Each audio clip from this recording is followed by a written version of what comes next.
I'd like to thank the OMICS group for giving me the opportunity to present our work here, and also giving me a chance actually to get our university exposure to, of our university, which is Xi'an Jiaotong-Liverpool University. It's located in a very nice city in Suzhou, which is about 22-minute high-speed train away from Shanghai, and it's also the home, the location for Cold Spring Harbor, Asia. And really, the conference center is literally 5 minutes away from our university. So our university is actually a new model. It's formed between the Chinese university, Xi'an Jiaotong University, and UK, University of Liverpool in UK. So we teach everything in English, and it's only 6 years old. So we're young, and research is picking up. So what I'd like to share with you today is the work that I've done at Xi'an Jiaotong University. The title refers to the motor neuron degeneration, which is very much related to the disease that I've been working on in the past 15 years. So it is actually the motor ALS disease. Who have heard Ice Bucket Challenge here? Okay, at least I was expecting about 1/3 of people who might have heard of it, and because they're from US, this is more popular in US. So the disease I'm working on is really the ALS disease, which is made awareness almost to a lot of people, especially in US, and it's really started with a Freight's family. In the middle of this picture is Peter Freight, who was diagnosed for ALS disease at a very young age, about 27, and he himself is a Boston College baseball captain. And so his family, they start this Ice Bucket Challenge, which is something that people do in the sports just to give themselves more challenges and to pull ice onto themselves. And so, but this thing has really gone wild in the summer of 2014 and through the social media. So it's actually, you got people like Bill Gates and Steven Spielberg and all these famous people, and Justin Bieber as well involved. And here's the picture.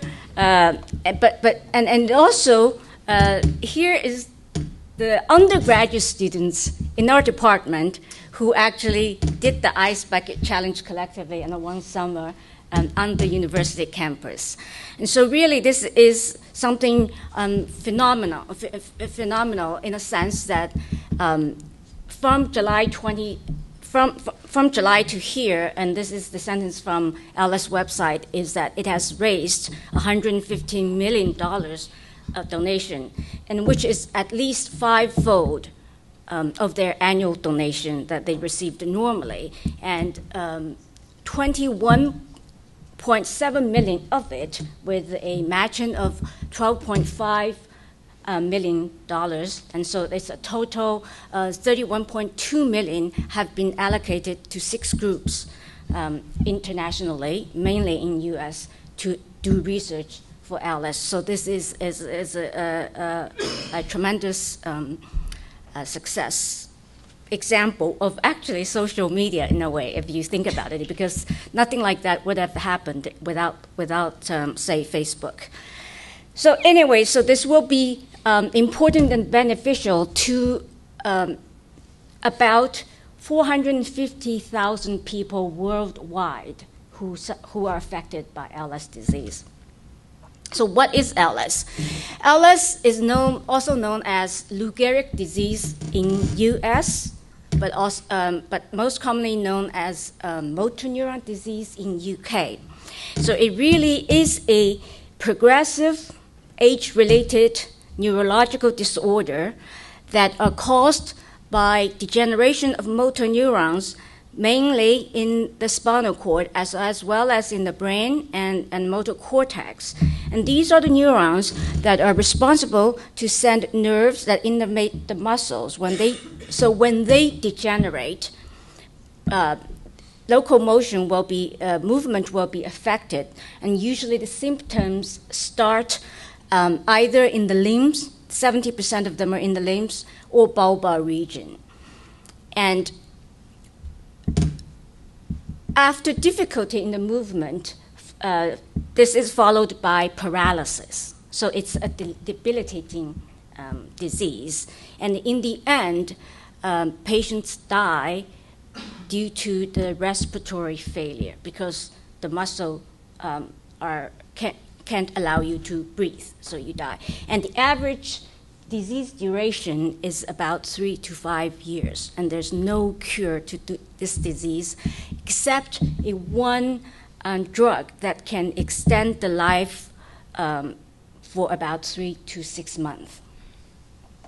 So the challenge in ALS is tremendous, and similar to other neurodegenerative diseases like Alzheimer's disease and Parkinson's disease, these are better known neurodegenerative diseases. But similar to those, the challenge in all these neurodegenerative diseases are majority, I mean 90% of the disease are of known causes, are sporadic, and only about 10% of them are familial.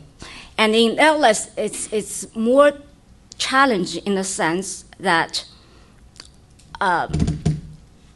all the genes, and so far there are 16 genes that have been linked, or a few of them have been just associated with ALS disease. They're starting from 1993 of the discovery of SOD1 protein, which started ALS disease for 15 years until the other major discovery in 2008 was of TDP43 and FUS proteins. But if you look at this chart, really what the landscape is, about 60 to 70% of the familial ALS are associated with 16 genes that we have already identified, and only 20% of this 20% of the sporadic ALS that can be accounted for these 16 genes. So overall, the 16 genes account for about 24% of the total ALS. But in order to study disease, to understand pathogenesis, we have to work with the genes. And so this is the summary of the molecular and cellular mechanism of ALS that we have learned so far since 1993. It's really complicated, and so at the cell level, right? So this is typical of motor neurons. So the motor neuron, or a neuron, is more complicated than other cells in the sense that they have a soma, an axon, and terminal. So really, within the motor neuron, we have pathways of mitochondria-mediated, ER-mediated cell death pathways, and we also have aggregates, protein aggregates that affect proteasome activities that might also lead to degeneration. And along the axons, and the motor neuron motor neuron has the longest axons in the body. So there's a vesicle protein trafficking in the axons that are impaired, and in the terminals, and mainly are the synaptic vesicle depletion. Now, this is just within the neuron, but outside the neuron, there's also this known neighborhood effect, in a sense that you have microglia and astrocytes that are all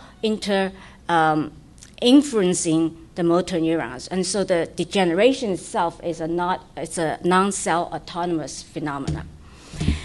Now, this is the background about ALS, but why am I in the title? And I'm studying carbonic anhydrase. So it's a carbonic anhydrase 1.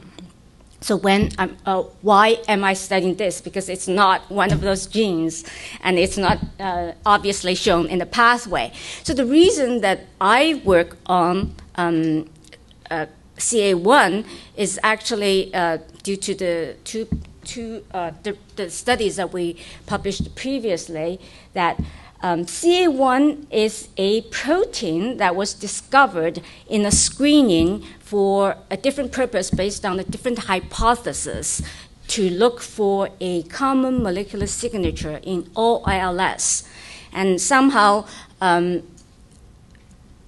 CA1 was discovered by an antibody that's not supposed to pull out the CA1, but the result is true in a sense, or the phenomena or the information that we know is starting from here. That is, all we know is CA1 protein is slightly or is somewhat increased in all ALS in the spinal cord. And that's what the data is, yeah. And if you normalize it to either the SOD1 is not changed, but this is all ALS with different, with a normal and a control. So before we decide whether we want to study this, just knowing a little more about CA, because before that, actually, I've not heard of carbonic anhydrase, this enzyme. So this is what CA does. Right. CA actually catalyzes the reversible reaction between the carbon dioxide and water to bicarbonate and proton via the active center that has a zinc binding domain in there. And the thing is, CA has many isoforms. In the mammalian cells, it has 16 isoforms. And here, this is a crystal structure of the protein bond, has the zinc binding there. And it has various isoforms that are listed here according to their subcellular association. What you can see is that almost all places in the cells need one form or the other of CA. So when you look at the function of CA, physiological function of CA is really related to its enzyme activity. That is, it's mainly responsible for shuttling the protons and carbon dioxide in and out of the membranes, depending on the concentration and the pH of the spaces along the membranes. And so really it's important for pH homeostasis inside and outside the cells in our biological system. And its relationship to diseases or pathological conditions are known, listed in here, is that CA1 deficiency in human is known as a marble brain syndrome, where they have calcification of the white matters in the brain together with the osteoporosis and other problems. Now, in the cancer, there has been reported an upregulation of CA9, and in obesity, CA5 seems to be involved. So these are the known functions of CA in the pathological conditions. The CA information in CNS is even less.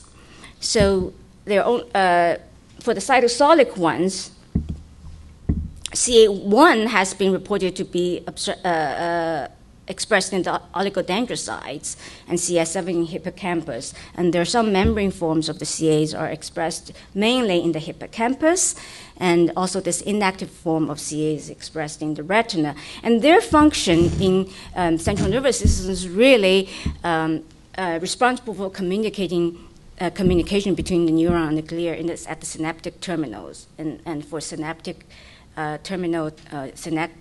synaptic potentiation or lower the synaptic activity.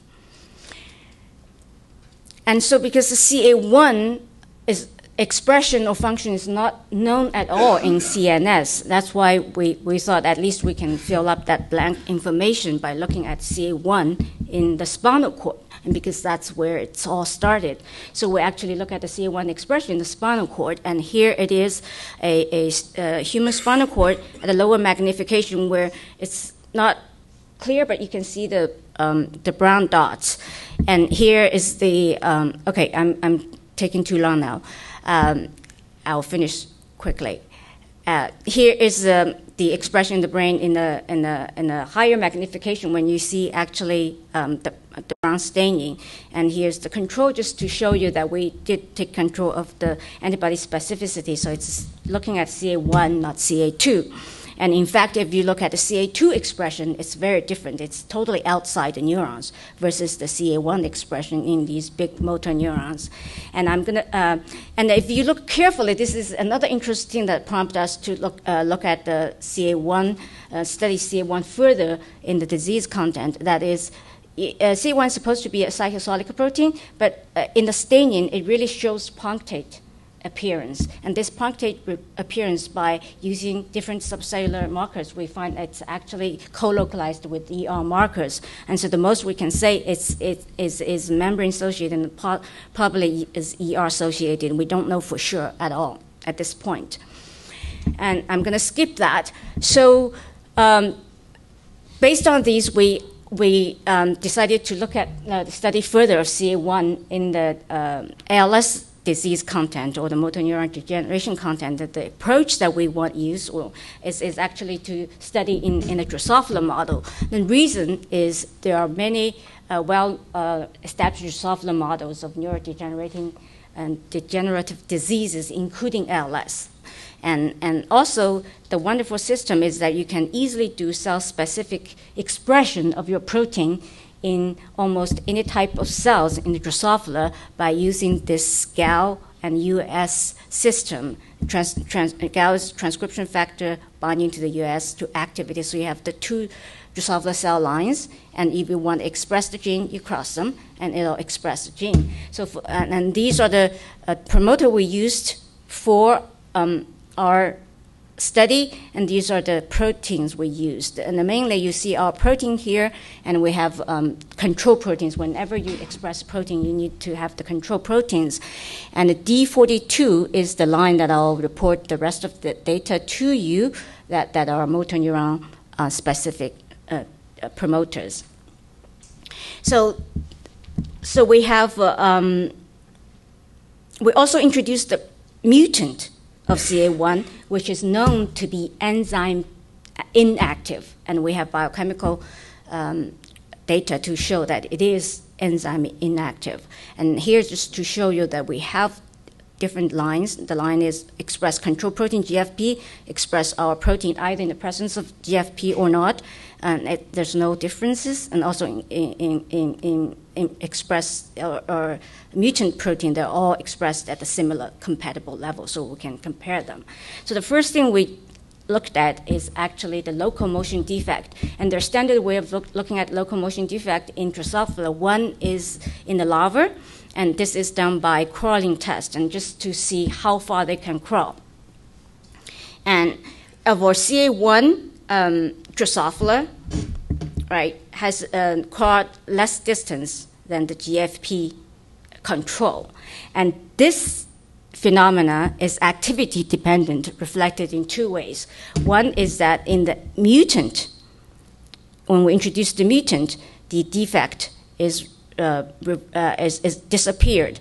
And also when we used a CA inhibitor, acetozolamide, which is a sulfonamide, and it's a clinical proved CA inhibitors that are used for anti-glaucoma treatment. So that also eliminate the defect. So this effect, locomotion defect, is activity dependent. Then in the adult locomotion, we actually look at climbing effect. Climbing effect is actually measuring the anti-geotaxis, and here is to show that the CA1 is also defective in the climbing ability. So the adult locomotion defective, and the mutant, if you look at that, its mutant actually is reverse that defect, and this defect is also reflected in the lifespan, and the mutant affect the same way. And the last piece of data I was going to show you is actually is we also look at the functional defect by looking at whether there is any defect in the structural. So we look at defect in neuromuscular junction, and here you see the neuromuscular junction stained with the postsynaptic signals in green and nerve branches in red and superimposed. And when we quantify these, and surely the number of boutons as well as the branch are reduced in the Drosophila. So to quickly summarize, so really I've told you that CA1 is expressed in human spinal cord, and also we established model to look at CA1-induced toxicity in fly.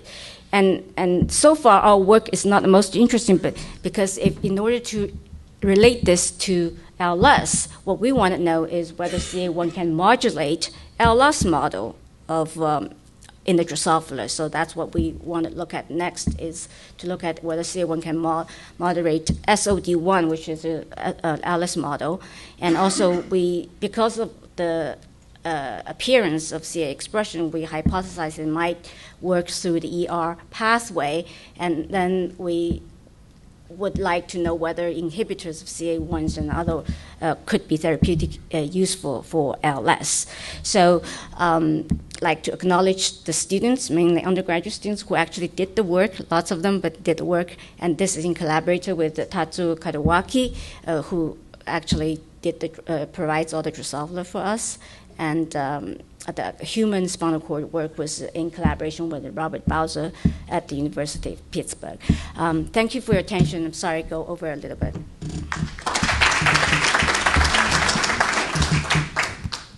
Questions?